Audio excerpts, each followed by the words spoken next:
Thank you for joining me, Alexis, today. So, the purpose of this meeting is to talk about your career journey, what brought you into the field you work in, why you do it, what makes it interesting for you, and what keeps you in the industry you work in. Please, can you give us an overview of your career and leading up to today? Yeah, sure. Thank you. And thanks for having me. I am normally the host and not the guest, so this is a new and exciting experience to try. So I'll try not to interview you during this process. But Yeah. yeah, I started my career as a private investigator, focusing mostly on surveillance of interpersonal relationships, of infidelity, and that was Okay. really interesting and a lot of fun. But during the pandemic, my business slowed significantly as everybody was home and not outside doing nefarious activities. And that was when I got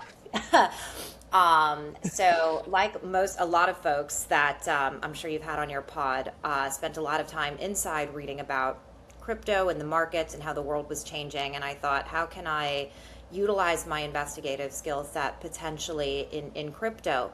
And so what I did was I started my career at Gemini Trust, where Mhm. I looked at tools like worked on the compliance team and worked with tools like Chainalysis and block explorers to look at how value transfers across chain and how risk emerges. And this was still sort of a spy like investigative mindset, which I Nice. really liked, and liked working Mhm. for the exchange and working with the Gemini team. But what I realized was I missed being client facing as I was in my PI journey. I missed in my PI role. I missed being the star, if you will. And I wanted to go to the conferences, and I wanted to talk to individuals and founders building great things. And I wanted to really dig deeper and understand more about what was happening in the space, how it was changing, what people were caring about. And so I wanted to change into a more client facing role, like a sales and business development role. So Yeah, then nice.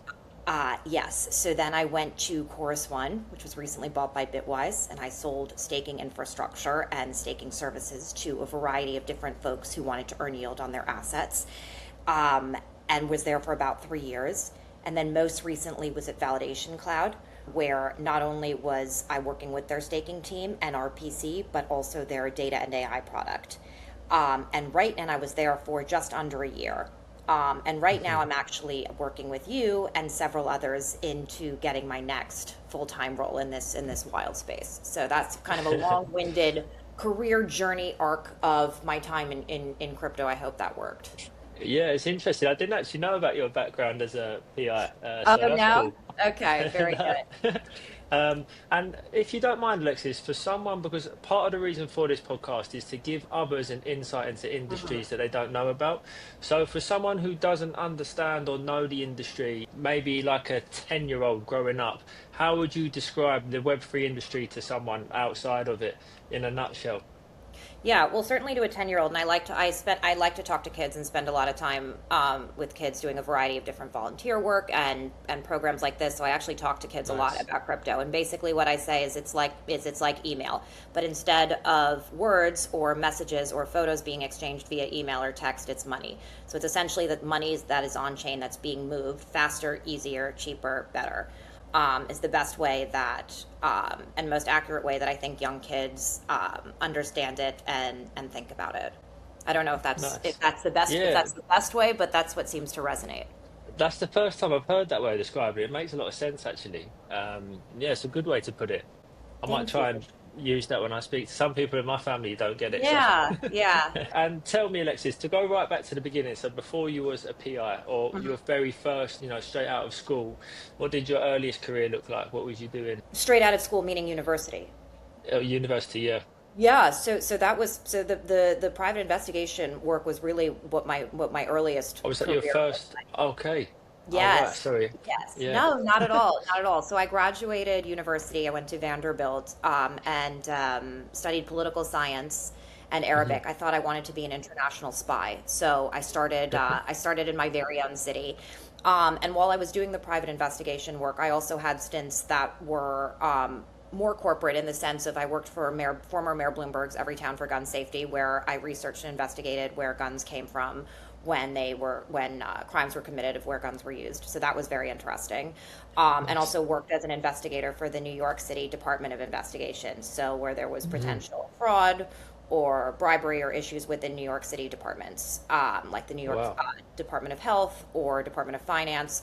So I've always had this investigative consultant research like background prior to crypto, which has served me quite well in sales and BD, because it's especially when developing and forming relationships, you really need to be able to read people, understand people's body language, understand what we like to call their hot button issues. What's the one thing today that's going to make you buy, sell, or not sell, or maybe sell, but what's the one thing that's going to make you buy?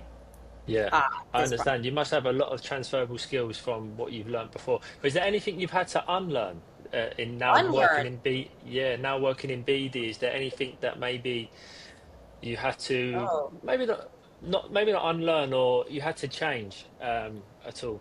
Yeah, I'm always honing in on my sales process. I think one of the biggest ones is, while this is an incredibly competitive industry, I mentioned staking, there's numerous staking firms, that there's a real tendency to want to be aggressive. And nobody likes an aggressive salesperson. And really finding that balance between persistence and aggressiveness. I've been told that I've been a bit of a stalker in terms of follow-up emails, repeated follow-up emails, and some text messages. I've also been known to get people's phone numbers based on my PI license and send some money. I've yet to show up at people's doors asking them to buy a product. So, so perhaps in terms of unlearning, perhaps some unlearning some of my PI tools to apply to sales, I would say, Okay, but also I a real see. balance of communication um, in terms of, because there's a real difference between persistence and between being too overly aggressive and overly making somebody uncomfortable. This is still Yeah. something that I work on every day. Tell me, what does a typical week actually look like for you? That obviously, I know you must travel to different events. I know you mentioned you like being client facing. Just a normal week in BD. What does it look like for you day to day? Yeah. It's a great question, because there really isn't a normal week, and in crypto there are so many conferences and so many events. Which I really love, especially between choosing the high value ones and choosing where you can get the most bang for your buck, which will differ based on any of the companies that and businesses and sales products that you're pushing out to the market. That will differ, but I would say that a typical week really starts and ends with your CRM. I know that's a little bit boring and not as exciting, but if you're not totally on top of your pipeline in terms of your prospects, your qualifiers, who's coming into the pipeline, who's being presented to, who needs to be chasing for a closing, I think that's really what most of the week looks like. And knowing that, also, I like to say that I have a steel trap mind, and so knowing that pipeline also. I like to try to have it by memory as well, which is pretty hard. That's But wicked, also yeah. just being able to have somebody say X client, and me being able to snap my fingers and say exactly where they are on the pipeline. So I spend a lot of time there. I also spend a lot of time internally with teams. That's very important, especially with engineers. As we've discussed in my background, I have very little to no technical background. So really having a strong relationship with my engineers and understanding their priorities and roadmaps, so that when I really do need them, especially with assistance on a demo or clarification to a client where they also have to be external facing, to be very mindful of their time, and also be mindful of what their priorities internally are as well, so that I'm not also stalking them and pinging them repeatedly as if they are an outside client. But Yeah, internal communication cross team is critical, and and yeah. companies that do that well and do that best, it's very, very obvious in terms of their commercial success. Yeah, I can see you're very dialed in and focused on what you do. It's nice to see actually, Alexis. And out of interest, what CRM are you using Great at the moment? question. Yeah, great question. I am actually, and I was just talking about this with another fellow female sales and BD crypto gal, and she actually turned me on to this tool called Clarify, which is Okay, supposed to be like a Salesforce 2.0. So I've been okay. playing around a bit with it. Normally, I have been a Salesforce girl and have done a lot of training with Salesforce. I do like it. I know a lot of people have their own issues and complaints with it. But the fact is, it's there's not a lot of competition to it. They have a great sales team and a great marketing Yeah. team in terms of how I would say it's really the one of the gold standards for CRM. But as we advance in AI and new tools come out, I'm always looking and I'm curious what else is out there to enhance CRM capabilities. So I've been somewhat impressed with Clarify that I've seen, and I'm I'll interested take a in look at it. I haven't heard yeah. of Clarify before. Yeah, I'll take a What look about into you? that. I've used Salesforce a little bit, not too much. We was going to use Salesforce and we did invest in it, and then we started building it to suit our recruitment needs. But to be honest with you, it's a bit of a touchy subject. Yeah. Got started on Salesforce, but it wasn't quite working. As I've always used Bullhorn before. I'm not sure if you know Bullhorn. It's quite recruitment specific. No. And when I was on it, I was almost trying to recreate Bullhorn. So in the end, I just decided to leave Salesforce and go back to Bullhorn, which I used a few years before. So I use Bullhorn to cut a long story short. But I do see the value in Salesforce. I think it's brilliant, and I like the way it does connect. But for me personally, Bullhorn just is very simple and easy because as a recruitment company, the people that come in, they have a lot to learn and think about, and Salesforce can be quite a big learning curve. So I wanted to make sure that all the sort of, not, I don't want to say not important, but the parts of the job that are more admin-y, I want them to be as simple as possible. And for me, Bullhorn was the most simple one for people to grasp quickly. But I'm going to look into Clarify. I'm always interested in. I love these type of things. I like when you first answered the question before about your CRM is your day to day Yeah. sort of most important. I really like that. It shows obviously your organization, and there's nothing better than seeing it all, but also having it in your mind. I think once you write things down, you are logging it on a system, but you're also logging it in your mind. It's doing two things at once. It's good to be able to recall what you're currently doing in your pipelines off the top of your head. It shows you're a professional and you're actually interested in it as well. So that's good to hear. But to Thank get you. back to, yeah, no, it's nice, refreshing, Alexis, because I think you're very like I said a minute ago, I think you're very zoned into the work you do. Employers are lucky to have people like that. An immediate hiring signal for most employers, regardless of people's experience. Their attitude is the key, and yours is obviously, well, you've been an investigator, so you're very on the scent of what you're doing. But tell me, Alexis, has there been any testing moments in your career, or where you feel you've needed to pivot? Because I know yours was quite interesting. You went from compliance to BD. I understand Yeah. why. Is there any memorable moments in your career that you've decided, okay, now might be time for a change? Yeah, I think that the one that you brought up, because from shifting to from compliance to business development strategy and sales, I think it was critical to me that in order to grow in my career and really utilize my own innate skill sets, which I think is developing relationships, I think it's trying to understand people, and it's also where I have the most fun. Hmm. And that was really critical. But I did a lot behind the scenes of simply waking up one morning and saying this. I took, actually, before I joined Gemini, I took Anthony Pompliano's class. I believe I was in cohort two. And this was sort of an intro to blockchain course. And I loved it for a couple of reasons. The focus was not only intro to blockchain, but it was also served as a networking Nice. tool in place where we had a Slack connect and would be able to speak with other members of our class and then future cohorts. So there was already this internal network built of folks that would go on to massive team names like Paxos or Anchorage or Coinbase and other firms like this that are huge in the space. So I already had this Mm. built in network. And so I had that to lean on as I made my transition. And I also started my own podcast as well so that I could showcase to other employers that, yes, while I don't have this direct sales and business development within the industry, I did a little bit in my previous career with the investigation, but I have the ability to interview very high profile people or low profile people, depending on your opinion, and reach out to them and schedule them. And these were folks from Hester Pierce to Cynthia Lummis to Anthony Scaramucci, and really be able to reach out and interview them in a compelling and fun way, and showcase to future employers that I do have what it takes to reach out and build relationships and get what I want accomplished, which was a lot of fun. Yeah, that is good. What a nice way to sort of pitch yourself into working into the industry Yeah. as well. So for other people looking in, Alexis, who want to join the industry, obviously you went on that course, built out a network and went in via that route. Yeah. What advice would you give to someone who is getting started? Yeah, I think it's a great question, and I think it's really hard. This industry, especially in a client-facing role, and I can't speak for others, although I would imagine it's true. But you asked about this one, so we'll go with this one. Is having a really strong network, and if you don't have one, then how do you build one?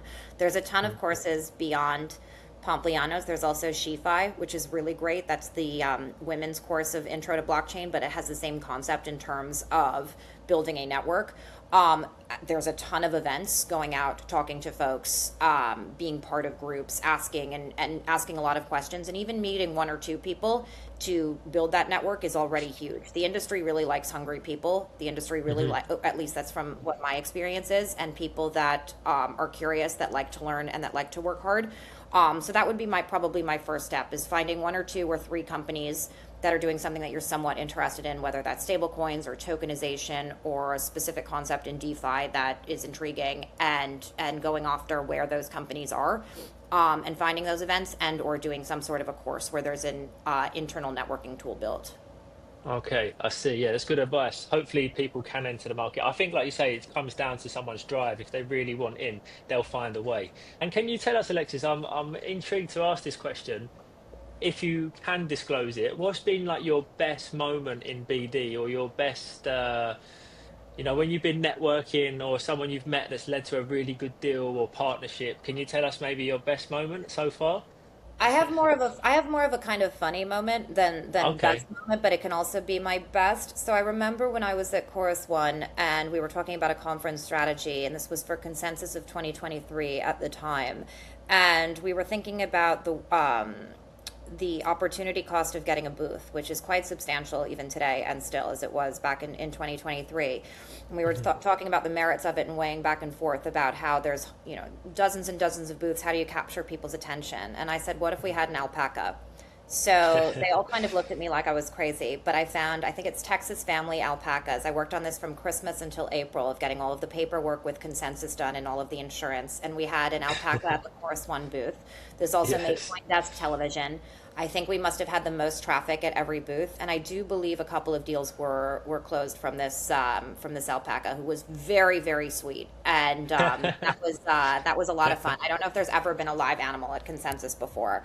What a good idea that was. Do you know who Rory Sutherland is? I don't think so. Should I? Well, Rory Sutherland, he's like a marketing genius. He's actually Okay. based in London, but he's gone quite viral the last year or so.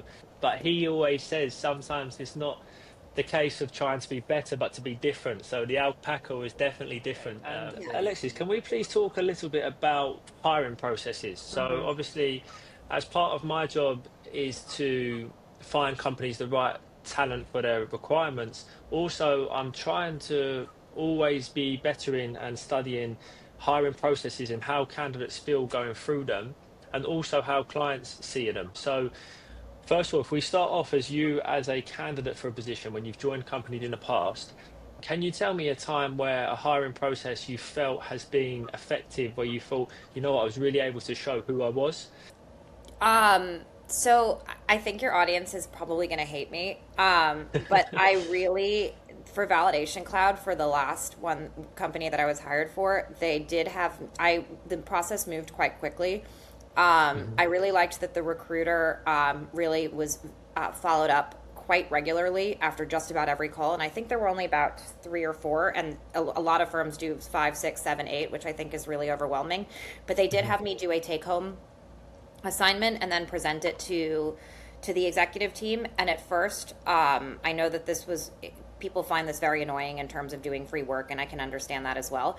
But this particular one let me showcase my skill sets that were a little bit outside of the typical interview conversation, just in terms of my Hmm. own thoughts in the space and where things were going, particularly related to staking and AI and the competition that lies there. And so that, I think, really was that short presentation really was made me able to showcase my skill sets and also my thoughts on the industry. So there were, so in some of that, because that was a little bit all over the place. It was the regular communication from the recruiter, the not too many calls with folks on the team, the speed at which the hiring process took, and the take home assignment that allowed me to kind of expand and showcase my abilities outside of the typical interview. That's well interesting to hear because not many people I know. normally enjoy the take home assignment, but Yeah. I understand what it valued for you because you had a bit more to say than. Yeah, it's hard, and I don't always think it's the right thing to do, and I don't always think it's the right thing for every candidate to do. In this particular circumstance, it worked out well.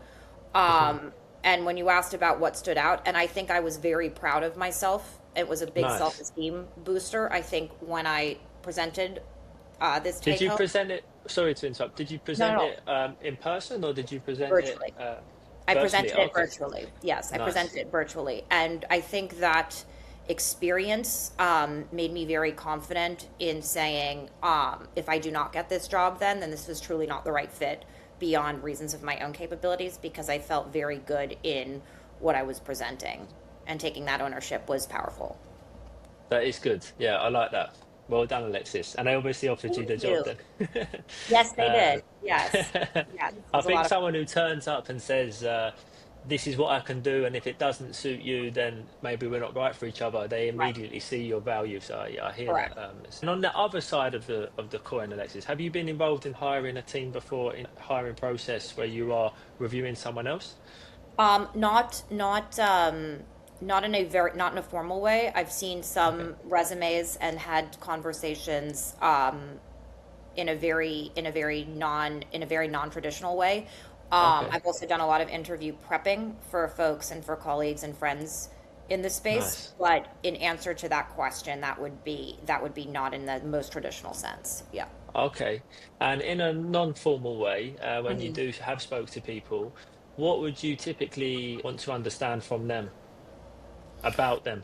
Sorry. Yeah. Okay. I think what I would want to understand from them are their superpowers, Hmm. what they think they do best at, um, the notion of them understanding the role, and I think, say, understanding how the company makes money, and how they're going to contribute to that. Whether they're Okay, on the yeah. engineering team, the product team, the sales team, the operations team, or the finance team, because ultimately, and maybe that's a little biased coming from the salesperson, but I think if you don't know how the company is driving revenue, um, that will prevent you from ultimate success, I think. Yeah, that's actually a really smart point because it ties them back to why their job is there in the first place and what it is contributing to, which ultimately, like you said, it puts them in the picture of. I'll make a note of that, yes. So well good Yes. point. Okay, wicked. Sorry, one last question on the hiring Yes, of process, if course. it's okay. Well, just to describe to you quickly. So, as Juice, we've launched literally just this month, so the 1st of May, and we are trying to change the way the world hires. We're starting off humble and small, but we do plan to hopefully really expand. So, the idea is when we are working with a company, we will take their hiring process. So if they have like a HR stage, technical stage, cultural stage, I know sometimes companies are 3 to 5 stages typically.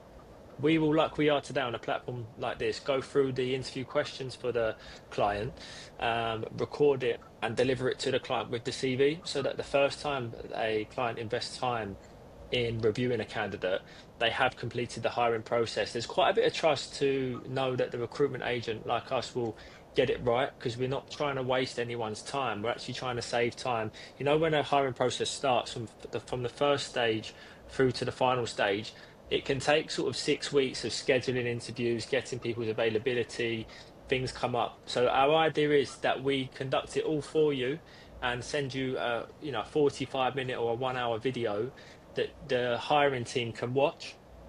And we've done a lot of research with candidates, and they said that they would like this to be done this way because they can sort of one and done, and then they understand that the client will then probably pick up a final interview with them to clarify Mhm. some points and things they want to ask. But the idea is to get the majority of the work done in the hiring stages, and for a video to be watched to showcase that. What do you think about this approach? Do you think it could be useful? Yeah, I think it's a wonderful idea. I'm all for trying new things and shaking up the interview process up, especially as we're in an increasingly virtual world, especially in crypto. Hmm. And I think, as I mentioned during the conversation, what I think is very hard about some of my experiences is the multiple endless rounds, because it Yeah. sometimes loses some of the I think you can lose steam very easily, and you're thinking, okay, I did really well with three of these interviews and not so well with these other three interviews. How badly is this going to affect my performance and my Yeah. ability to shine, and ultimately get the job? So I think this idea of, I like how you said one and done. I think is Yeah. could be very effective. Thank you. Yeah, hope so. We'll see. To round this up, I know you're a very smart individual, and I like the career path you've had and where you're going. It's super interesting. For anyone who is watching, in a career path in general, to succeed and like progress in their career, what advice would you give someone, whether they be an engineer, a sales, an operations team? What advice would you give, Alexis, to someone who's 15, 16, 17, about to get started into a career? I would say read a lot about a number of different industries. I would say find a mentor. But I think most importantly, reading a lot about, and also reading a lot about people that you wish were your mentors, and also maybe Mhm. asking yourself, would my mentor want to meet me now? Yes or no? And what would I have to do to change, accelerate, let go of, eliminate, or improve on to do that? Maybe you spend too much time watching reality TV. Will your mentor want to still meet you? Maybe you don't read enough nonfiction or understand what's going on in the world. By the way, I don't read enough nonfiction. I'm a strict fiction reader, so that also goes to me as well. So that would be, I mean, because 15, 16, 17, but that would also apply probably to 10 years later. I think mentors Yeah. are critical. Did you have a mentor at that age? Not at 15, 16. As I've gotten into crypto, I have several. And that's been really important from things like where the industry is shifting to more specific salary negotiations and ways in which and ways in which that can be most effective. But I think that's absolutely critical. And those can be found anywhere from like women's crypto groups to friends within the industry to even folks outside the industry that are in, but that are somewhat similar and maybe more of a fintech tech world that still understands some of these odd nuances. Wicked. And one last question, Alexis. What are you looking forward to next? What am I looking forward to next? Well, definitely being done with a lot of these interviews as I look for my full time job and getting an offer where I'm really happy and they're really happy to have me, and I'm really excited about the work that they're doing. I think that's what I'm definitely most excited for. Okay, you want to dive into some work, basically. Yeah, For better nice. or for worse, yes.